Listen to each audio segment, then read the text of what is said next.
Welcome to the first episode of the City's End Pod.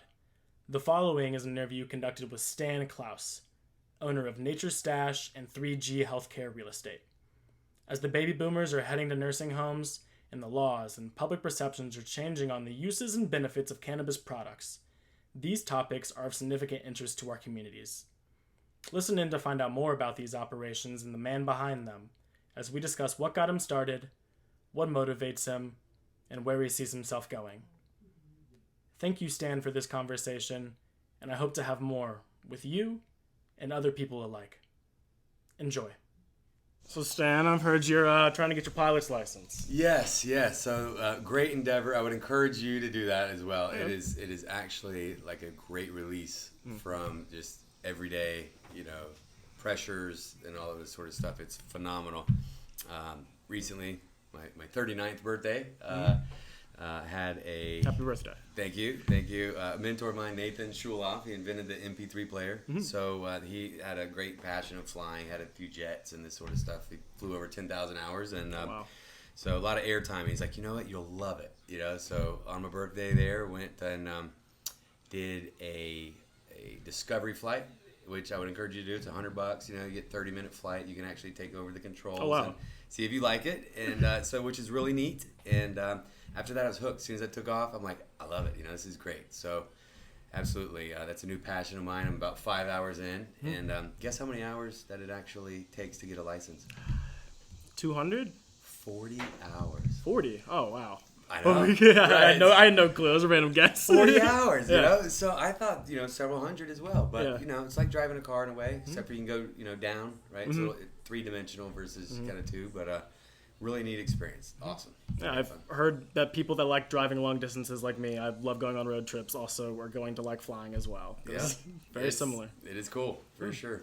And then this summer, you're also building a home, right? Yeah. Yes, we are. About 3 lots downtown. So I just finished the demolished one and tore it down and built in the basement. I think I showed you the footers and everything. Yeah. So we're Really about impressive. to pour the footers there and build up, and then I'll have 2 more to do after that. So right downtown next to the Bottle Works area. So Cool.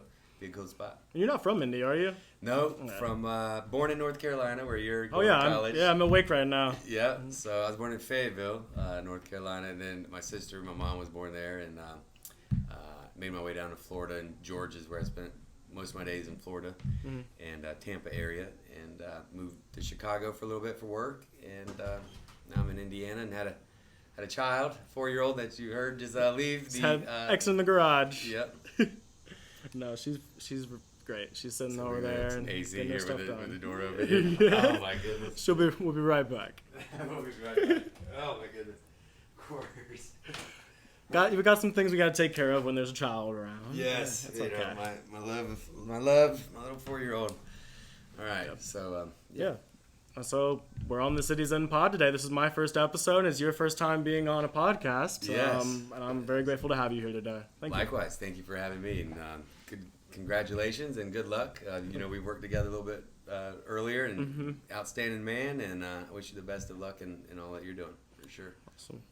So Stan owns Nature's Stash. And what's the name? You do healthcare as well, but what's the name of that?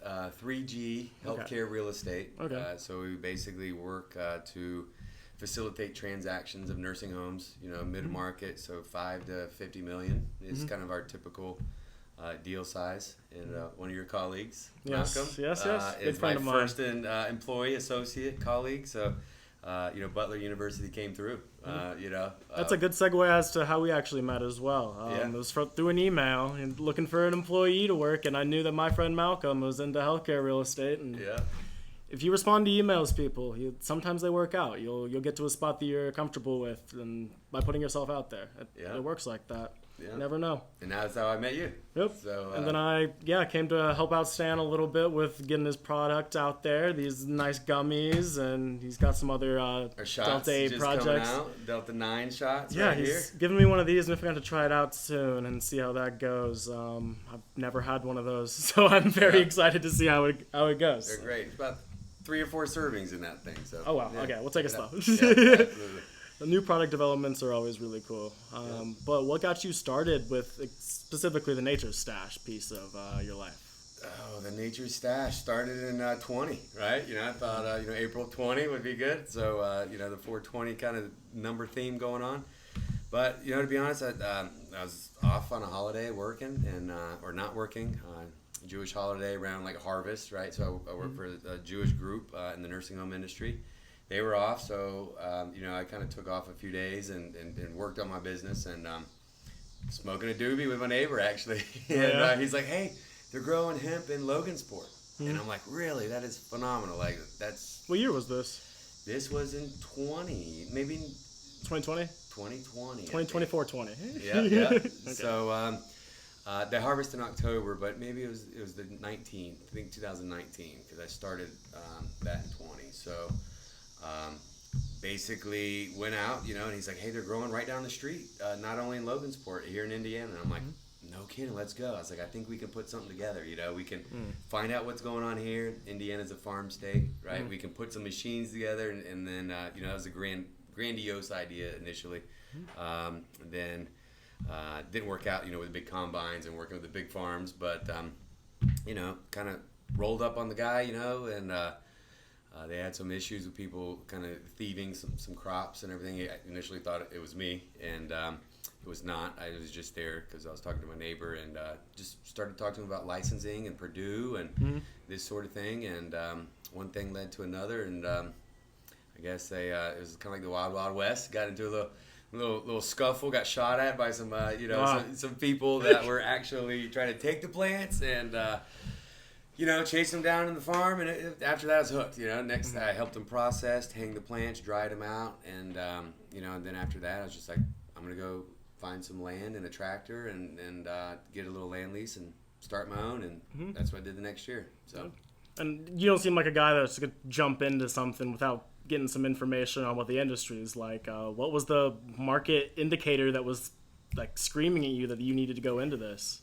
Well, so my why is kind of like to leave people better than when you found them, right? To actually like help people, make maybe an impact on people, to try to benefit their lives, this sort of thing. So, with the natural, kind of connection between the healthcare industry and the nursing homes, there's a lot of bed sores, right? There's a lot of people that could benefit, which is our next product line of like skincare and hopefully some type of a product that would help, on the topical skin kind of side, where it'd be antifungal and kind of get rid of some of this, the issues that are in the nursing homes. But basically just wanted to, get into the health side of things. I thought, hey, we're in Indiana. While it's available, get a license, partner with Purdue, see what we can do. The issue I didn't research is you need the buyer at the end.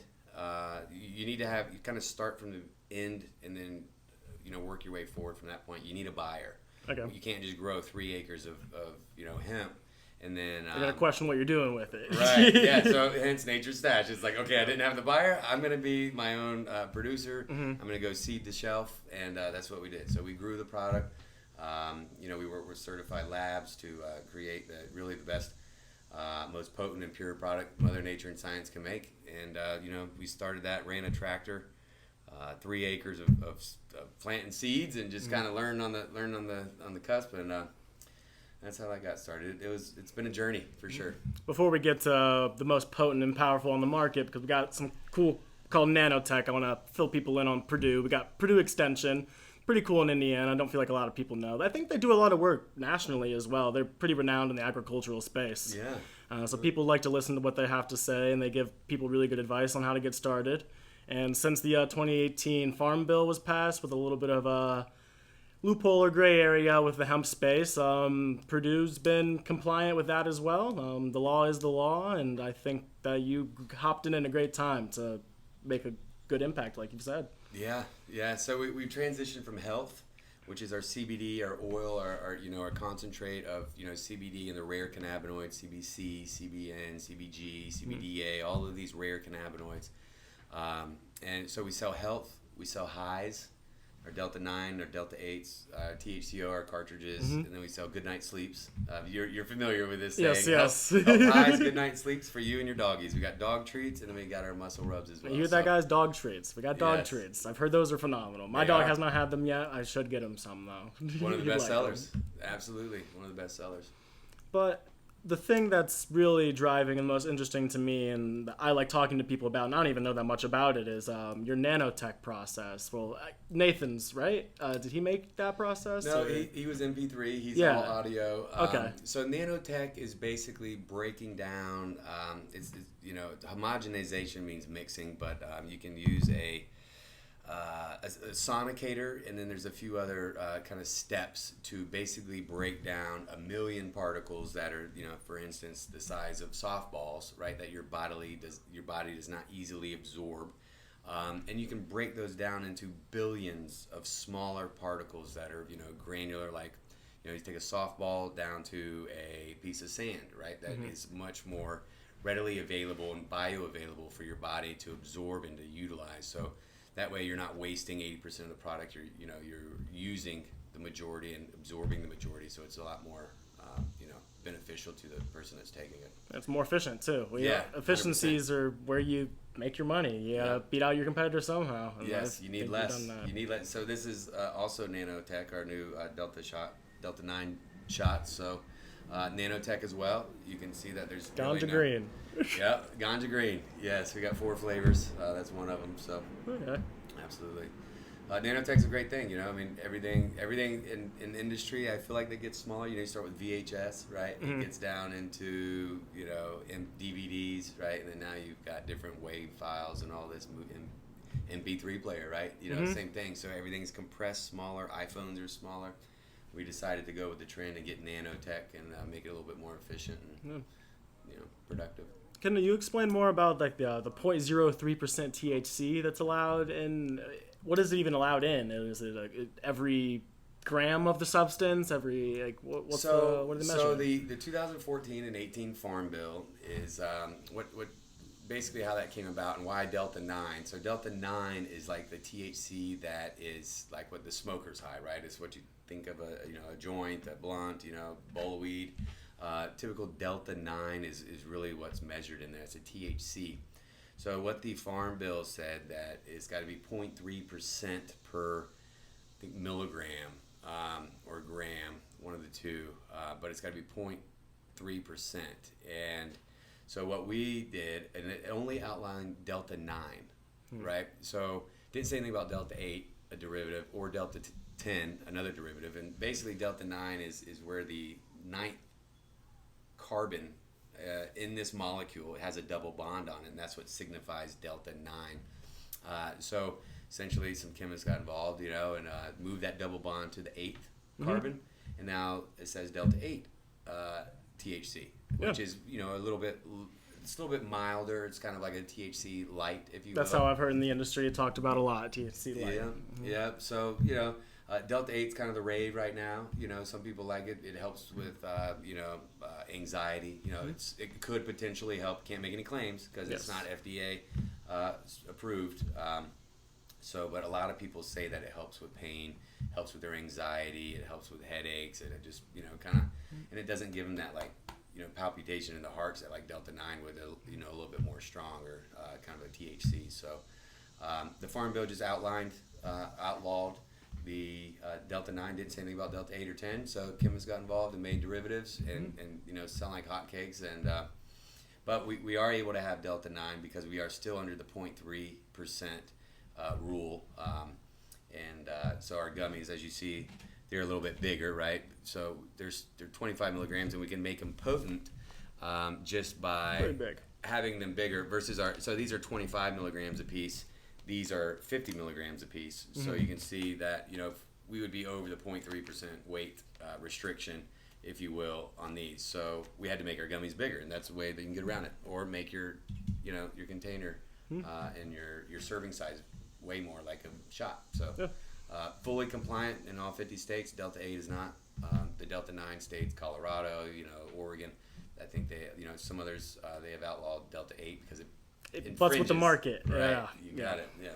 And we can get to that point later about the future of the laws. We'll talk about that later. But I didn't tell you this one story. I did a tattoo expo for Stan a little bit ago, and there was a lot of people there that had a lot of pain issues, chronic pain. And there was one lady that came to me, and again, you can't make any claims, but this is a testimony. This is factual. I was an anthropology minor. I know how to tell a story. Yeah.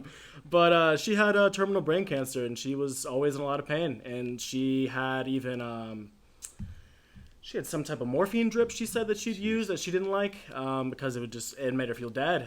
But she came by and she took particular interest in your table, and she bought the Delta 9 gummies, came back a couple minutes later, 45 minutes later, and said, do you have more? I really enjoyed myself today, and I haven't been able to do that in a long time. Wow. And that was when I realized this isn't a scam at all. That was legit. There's somebody there that experienced a good day, and they don't ever get to do that, and it's one amazing. Person's life. It's you hear those all the time, and it's really wild. We've got into it for the health reason,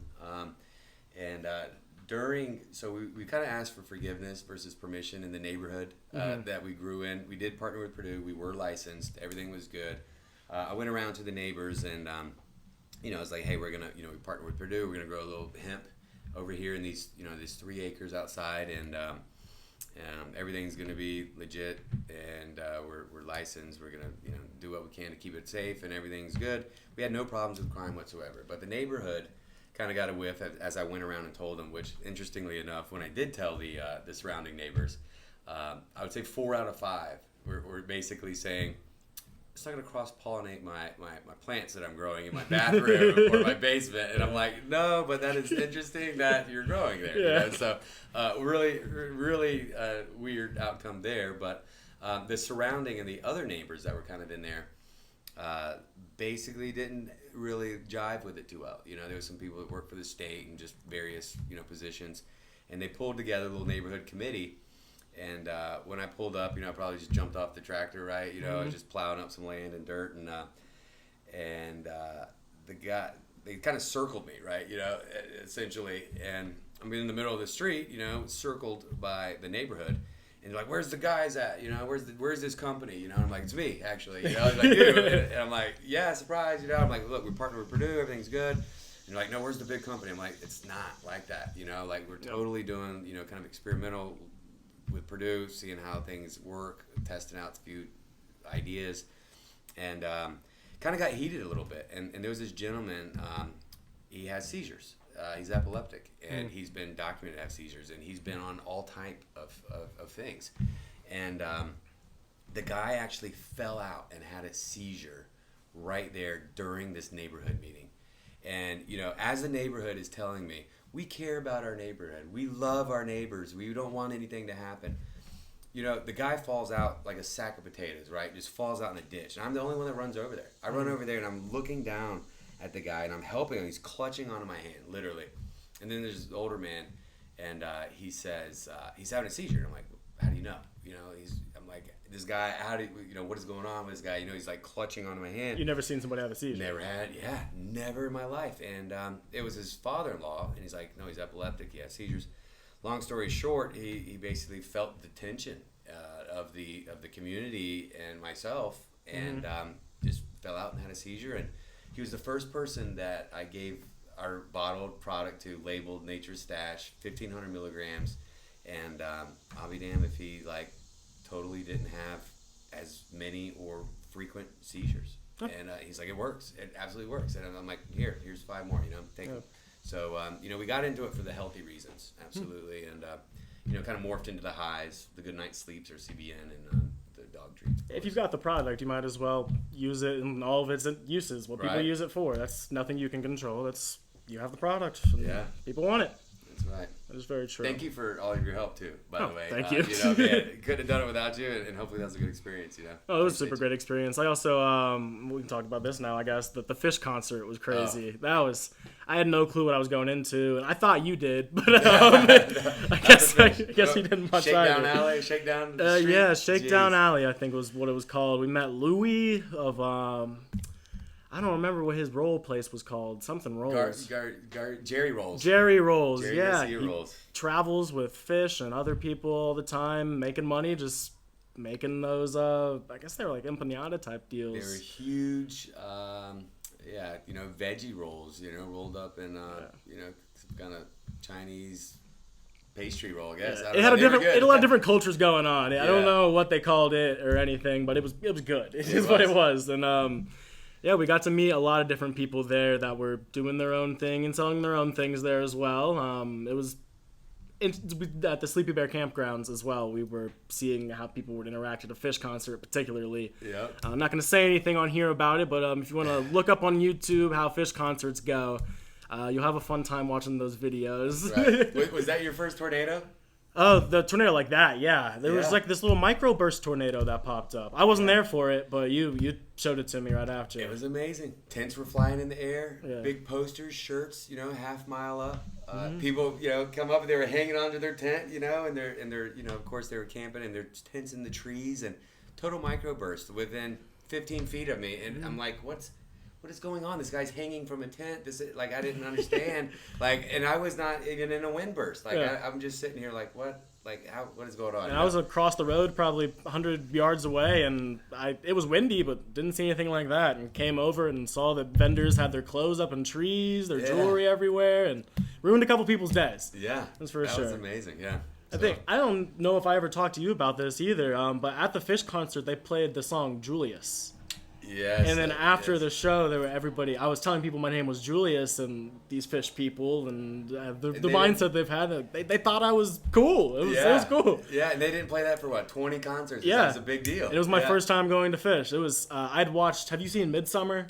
I have not. It's a weird, scary movie. Definitely make sure Mackenzie's not around for it. But it's odd. It's about cults and things, and people think that Fish is similar to that type of lifestyle, so it was weird that my name was played in the song while I was there, and I just watched Midsummer the day before, so it was a weird feeling. But Julius. Oh my God, yeah, it's not a common name. Julius is not a common name. No, it's not. Yeah, I'm named after. I like telling the story. I'll plug it real quick. I'm named after both my grandfathers and my dad. Julius and Paul were my grandfathers, and then I've got Michael in there as my dad. So cool. My name's a combination of 3 different people. Caesar, the name there? No, it's not. No, it's not. Okay. I get called that all the time now. Oh, okay. So the current state, I haven't seen you in a minute, but how's the business been going? The Nature Stash in particular. Nature Stash, it is good. We have recouped all of our farming costs and all of our startup costs with all of our labor. Balin, shout out to Balin if you're listening to Beja, thank you. All of our help that we've had. Ryan Bunch came out here and helped us harvest. So thank God for those people to help on that front. But there's a lot of costs that are associated with it, and once you kind of get down that road, you're like, well, I guess I'll just keep throwing money at it to finish the project, and then you got to get bottling and labeling and processing and extraction, and it's just one thing after another. Then your business starts. Then you got to start marketing it, more money, website, and so right now we recouped all of that, which is good, and we're making money. Nothing super great, but it's paying for some bills, helping with the new mortgage, new house there, and helping with the flight lessons and all this. So nothing to shake a stick at, but we definitely need to grow. We're very, very, very, very small. There's a lot of competitors coming into the market every day, and it's hard to differentiate yourself, really. You got to have that store, you got to get that reach. You really just need to have a huge marketing budget, to really get that out there. And but something for Mackenzie to maybe take over if we can stay in it that long. And, if the licensing gets through where we can legalize what everybody wants is the flower. And I think that would be a wonderful kind of start and, see where it goes. But right now it's holding its own. So I'm not dumping any more money into it. So that's a key thing. Yeah. Yeah. I'm glad that you've recouped your costs because I know this is my business I'm starting, I guess. I don't have to dump as much money. I got equipment that I have to buy, but not necessarily... No, not anywhere as near as large as land that you have to buy and labor. But I'm sure that I'll get to a point as well where I need to think about growing, and you have to think about how you're going to market and differentiate. And that's right. We'll see how it goes. We'll see. That's the biggest thing. Differentiation. And, it's standing away. One of the greatest books is like Red Ocean and Blue Ocean, right? Okay. So kind of a good book about basically competition, right? So the bloody red ocean, this is where all businesses focus, right? All in the red ocean where, you got a hat company, your hat is the same thing, right? Well, the blue ocean is the much more that's free, the deeper ocean, less competition. There's less blood in the water, right? Mm-hmm. That's when you start to differentiate yourself. So, for example, calling head shops, right? Smoke shops. You know how many calls they get every day? Like tons, right? Yeah. They can't even take a call. So we kind of branched out into like massage clinics, right? We got into nutritional stores, right? So more wellness stores where there's less competition in there, and those people seem to grasp that a little better. So always looking to get away from your competitors, If anybody at GNC is listening, Stan would like a call. Yes, absolutely. That'd be really good. You do have a couple stores around here. We're in the Zionsville, Indianapolis area, right. And you've got that one that's over on Michigan Road I checked out, and it's not your store, but you're in that store. And then down in Greenfield, we're there. We're in a few other states, so that's exciting. We were in Costa Rica, had a little distributorship down there, which was neat. Good little business expense, to go down to Costa Rica and hang out with your buds that are selling your product. So that is really cool. It is really cool. And then you get to go do business in cool places in any state you get to go to. Yep, absolutely. Well, skimmed over the business as it is presently standing. You've got marketing going on, some product development, especially you get proof here. We're coming up with the new products and trying to differentiate, and the gummies are phenomenal. Everybody that I've seen that's tried them out loves them. Thank you. The dog treats are a great product as well. Yeah. The last thing I'd like to mention and talk about, like how you're going on today, is like any challenges that like you face in an unregulated industry. Like you talked about the people in the neighborhood that are like not necessarily understanding. Not in my backyard, people. Yeah. Yes. So a real difficult thing, you either kind of smoke weed or you don't. I mean that's basically how it was in the past. But now people are seeing the real medicinal benefits of it, and really education, right? The way that I like to say that, kind of just picking a random topic, but something that's maybe more recreational is, I want to get high, right? So you want to get high, you want to feel that euphoric feeling, you want to forget about your bills, you want to do whatever, you want to get out of pain, you want to help with whatever. Terpenes is like what's in lemons, right? Limes, anything, fragrances and this sort of stuff. Pepper, biocarefulline, I don't know, words that I can't really say, but terpenes are basically what you smell. That's what directs your high, what kind of high you got. The THC, the potency is more of the horsepower. So, that and just bringing that down into layman's terms is really important to educate the public, right? Because there's a lot of stuff out there that shouldn't be out there. It is, again, like you mentioned, it's not regulated with the FDA. There's a few companies, Epidiolex, I think, is a public company that for CBD that is. But, our pain creams, our base is FDA regulated until you add the CBD. Of course, you can do an isolate component of CBD, and then it would be compliant, which is exciting.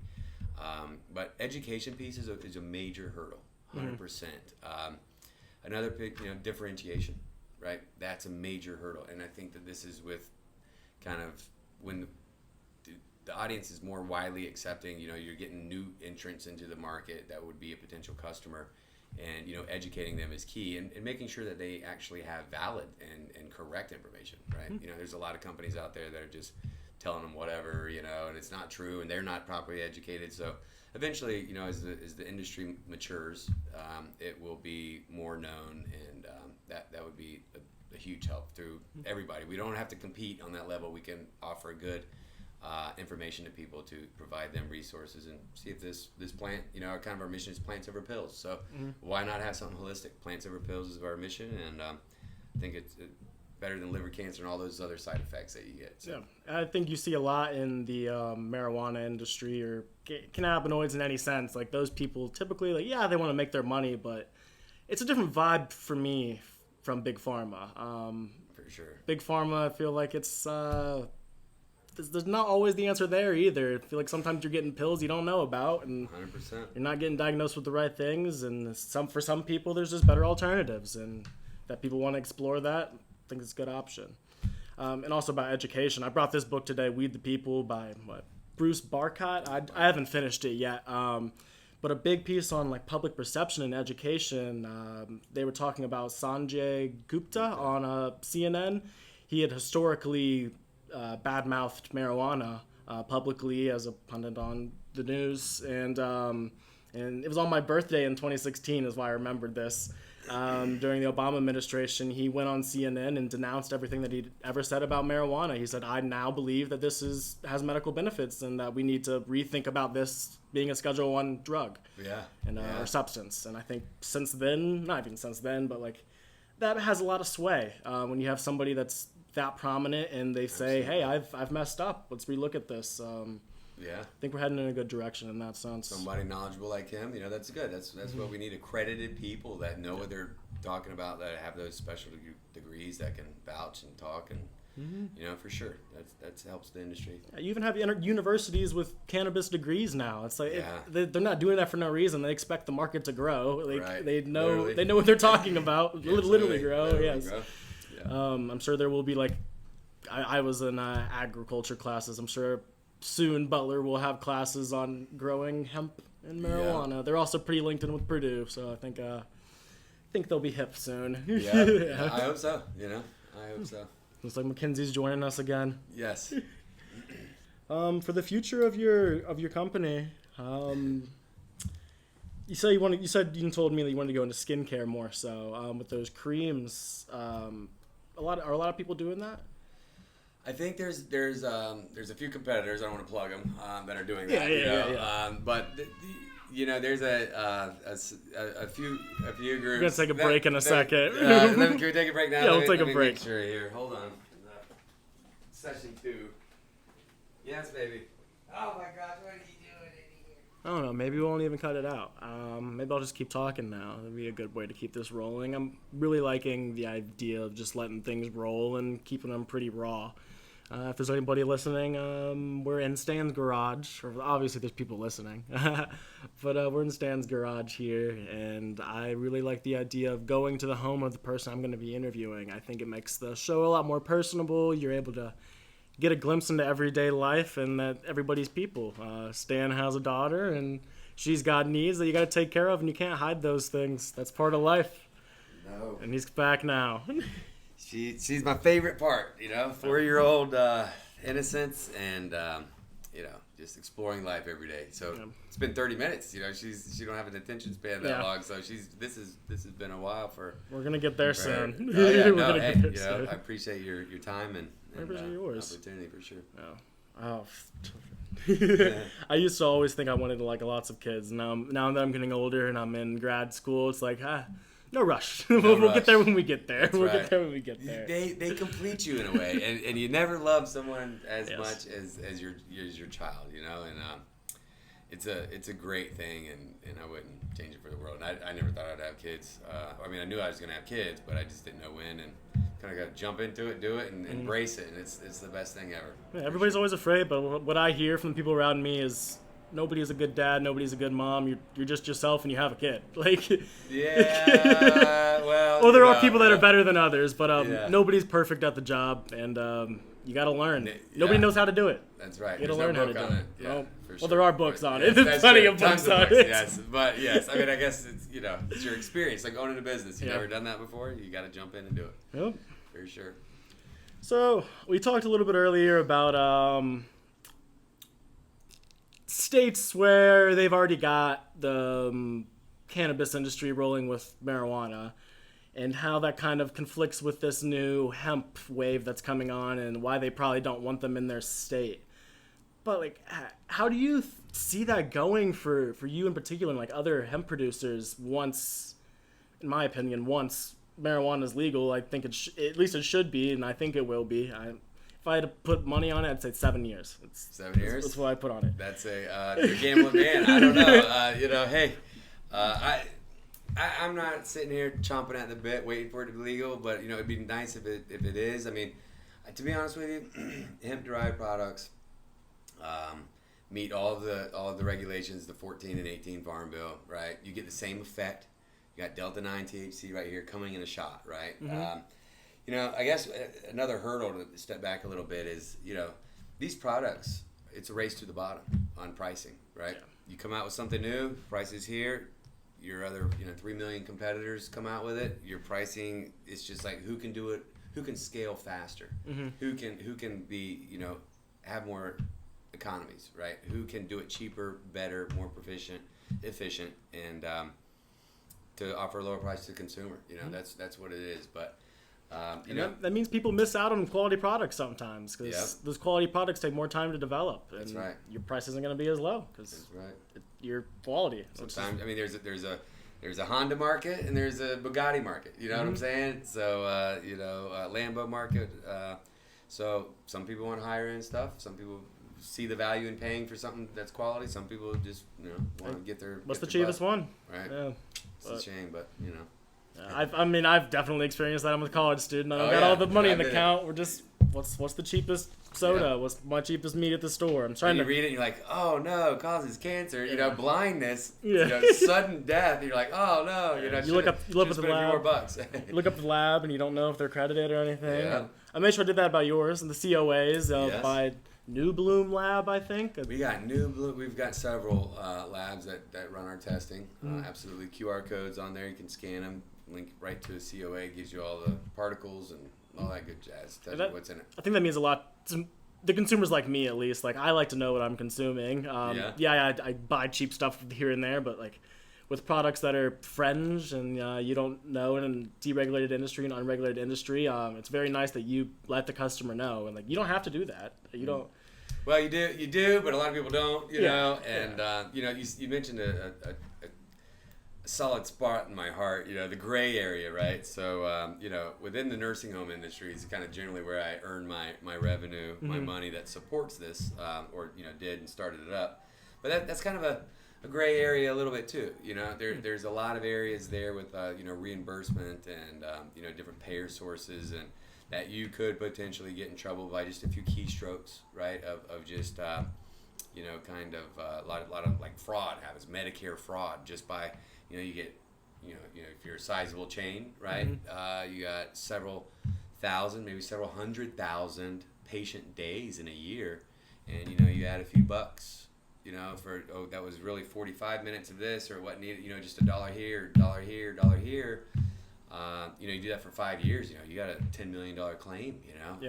Some people here in Indiana just recently settled for $6.5 million. So a little gray area, but a little gray area here too. As long as it's not in the black, you're in a good area. Then I think that's really where you're.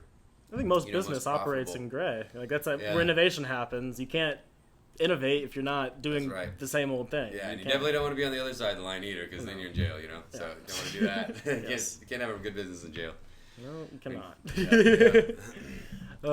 My favorite jail story. You're not from Indiana. I don't know if you know the story. Have you ever heard of Eugene V. Debs? Not. He was. We got the stadium back there. There's a football game going on back there. Absolutely. They like it, I guess. So, Eugene Dubs, all right. Eugene V. Debs. He was Bernie Sanders' inspiration, but he was from Evansville, Indiana.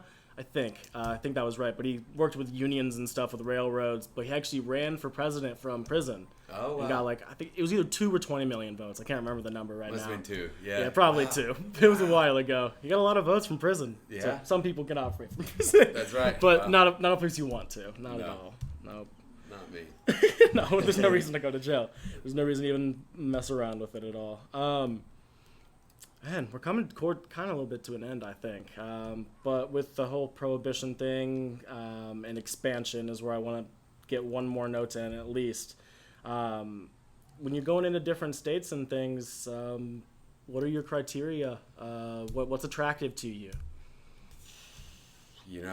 So let's say, for instance, for vapes, right? Vapes, a lot of people want to smoke. So we didn't get into this industry to actually get people high. But once again, we sell health highs, good night sleeps. And what sells? High. People want to get high, but there's also benefits with that euphoric. So let's say the vape thing, which I didn't want to smoke. That's why I do the gummies, but people want vapes. So we give them vapes, top high quality vapes. And In Ohio, for instance, they have a vape tax that's like 40%. Oh, wow. Right? So you charge somebody X amount, you got to tack on a vape tax, and then you're wholesaling it to a store, and then they got to mark it up twice the amount. So it becomes a little bit unreasonable like that. And then, of course, they've got certain credentials that I would have to obtain just to sell vapes in that state. So barriers of entry, some kind of, I think it's a tobacco tax or tobacco and vape tax. Those we try to kind of stay away from, just so our retailers' margins can be a little better and they can pay a little less tax and we can afford to give it to them. So that's kind of an example, I guess. They're, clearly, if Delta 8 is illegal, we don't want to be in that state, right? Yeah. That's kind of white and black, and don't want to do that too much. For instance, like Colorado, they don't like Delta 8 because it infringes upon their main cash crop of Delta 9. Do they do anything if you're like using their infrastructure, like their highways and things, transporting your product? I don't know. I think there's a little bit that gray area. UPS and USPS and all this, you're not supposed to technically, mail and ship, and there's all kind of, individual laws, but that's to be interpreted by each individual. So, it's kind of you shoot the dice, a little bit. Cool. So I do think we're kind of wrapping up here. Are there anything that you want to revisit that we talked about earlier? Or hey, let's, Okay. I want to hear about you. Yeah. Let's hear about you. So we work together. You've provided tremendous value. You good insight. You really, came through when others didn't. Appreciate that. Kudos to you. Let's hear about you a little bit. You're out there in North Carolina living it up. Yeah, it's a different vibe for me. I've for the viewers and for Stan, I've been working since I was 14. Got my first job at a ice cream shop, slinging ice cream. And became a manager there really, really quick. But this year is the first year I've never done work, Cool. which is odd for me. I graduated from Butler University in May with a degree in environmental studies and a minor in anthropology. I was planning on doing a farm apprenticeship around here, but I was sitting at home and got an email from Wake Forest, and I met Stan through an email. I like replying to emails. They work out sometimes. Yeah. Look into them. Look into them. But Wake Forest gave me a great opportunity to do the Master's in Management program, where I'm doing consulting projects and learning how to do business more efficiently. Because I care about two things, and it's money and trees. Oh, there you go. You can get both from the same source. Yeah. Yes, you can. Yes, you can. So I'm really excited to learn more about how I can use my passion for the environment, people, and communities, and helping people. And I'd like to make some money doing so. I like traveling. I just like having the ability to be financially free.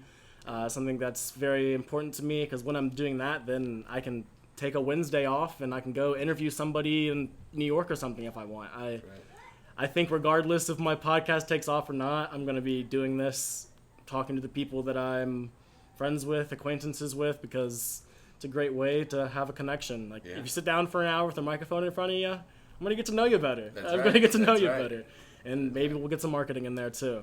I like it. So I'm looking to get a job after I graduate, probably in investor relations or consulting in some assets. I think I do talking to people pretty well. So I'd like to work for a nice company that I believe in that will pay me to go talk to its customers, employees, and investors. Yeah. Relationship building is where I see myself. Cool. That's where it's at. Your network's your net worth. That's a true statement for sure. I didn't get on LinkedIn until I got into grad school. I wish I would have sooner, because all my friends already got that 500 plus little symbol. Oh, yeah. I'm like, I gotta get there. It's the race. Yes, you will. Yeah, I will. Well, I wish you the best of success, and you're a solid dude. You came through when others didn't. You did what you said, and appreciate your relationship. Hopefully we can continue that for years to come. And I wish you the best success in what you're doing for sure. Yeah, if people want to follow along with you, what ads are they looking at? What handles? Oh Lord, I need to work on this. I think natures_stash. We're on TikTok. We'll make sure to put it in my YouTube bio. Yes. This is where you do point the link below. Yeah, right? yeah. Okay, There'll be a link below. Yes, awesome. So we'll make sure you get the right ones. Nature Stash is the basic gist of it. I don't know where the underscore is all the time. But our website is naturestash.com. And I'd love to hear from you. And people can learn about how to be an affiliate there too. That's right. We don't talk about that now, but there's plenty of resources on there to help you understand Stan's business a little bit more. And if something you want to get involved in, he makes it pretty easy for you. He'll shoot you a text here and there and help you out, and you guys can work together. Awesome. Great. Yep. Well, my daughter's over here fishing, practicing with her fishing pole. So 4-year-old. I think she needs her dad's attention now. Yes. Well, this was the first episode of Cities in Pod. Thank you, sir. Yeah. I appreciate it, man. That was great work. Awesome. I really appreciate your time. We're done. Cool. Love it. All right. And we got an ovation. We got a standing cheering ovation. That went pretty well, man. Well, if you stuck around this long, I think you probably liked this week's show.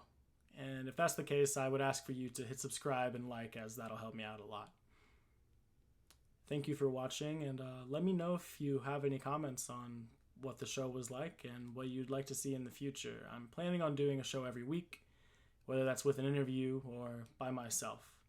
And the topics I'd like to cover, they will vary, but they will stick with things that are current and things that people want to know about and that interest me as well. The business side of things has always interested me, but I also have my greatest interest with the environment and social justice. So I will make sure to make that a part of episodes in the future as well. Thank you.